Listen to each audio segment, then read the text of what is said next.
2014ರಲ್ಲಿ ನಮ್ಮ ವಿಜಯಪುರ ನಗರದ APMC police ಠಾಣೆಯಲ್ಲಿ ಒಂದು ಕಿಡ್ನಾಪಿಂಗ್, ಅಟೆಂಪ್ಟ್ ಟು ಮರ್ಡರ್ ಮತ್ತು ಚೀಟಿಂಗ್ ಒಂದು ಪ್ರಕರಣವು 2014ರಲ್ಲಿ ದಾಖಲಾಗಿತ್ತು.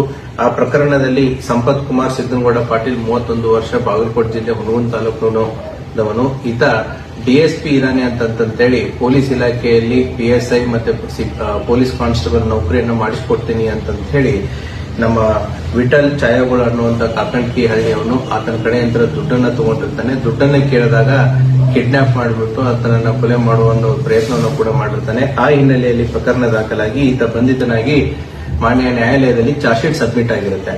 2014ರಲ್ಲಿ ಬೇಲಿಂದ ಬಂದ ಮೇಲೆ ಸುಮಾರು 12 ವರ್ಷಗಳ ಕಾಲ ಆತ ಅಬ್ಸ್ಕಾಂಡಿಂಗ್ ಇರ್ತಾನೆ, ತಪ್ಪಿಸ್ಕೊಂಡು ಓಡಾಡ್ತಾ ಇರ್ತಾನೆ.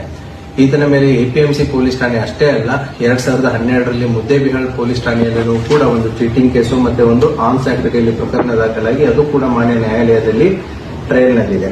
ಇತ್ತೀಚೆಗೆ ತಾಳಿಕೋಟೆ ಪೊಲೀಸ್ ಠಾಣೆಯಲ್ಲಿ ಕ್ರೈಮ್ ನಂಬರ್ 121 2026 ಈತ ಅದೇ ರೀತಿ ನಾನು ಪೊಲೀಸ್ ಇಲಾಖೆಯಲ್ಲಿ ಡಿಎಸ್ಪಿ ಇದ್ದೀನಿ ಅಂತ ಹೇಳಿ ಇನ್ನೊಬ್ಬರು ವಿಕ್ಟಿಮ್ ಕಡೆಯಿಂದ ಸುಮಾರು 8 ಲಕ್ಷ ರೂಪಾಯಿ ಮೋಸ ಮಾಡಿದ್ದೀನಿ, ನೌಕರಿ ಕೊಡಿಸ್ತೀನಿ ಅಂತ ಹೇಳಿ ಇತ್ತೀಚೆಗೆ ತಾಳಿಕೋಟೆಯಲ್ಲೂ ಕೂಡ ಪ್ರಕರಣ ದಾಖಲಾಗಿರುತ್ತೆ.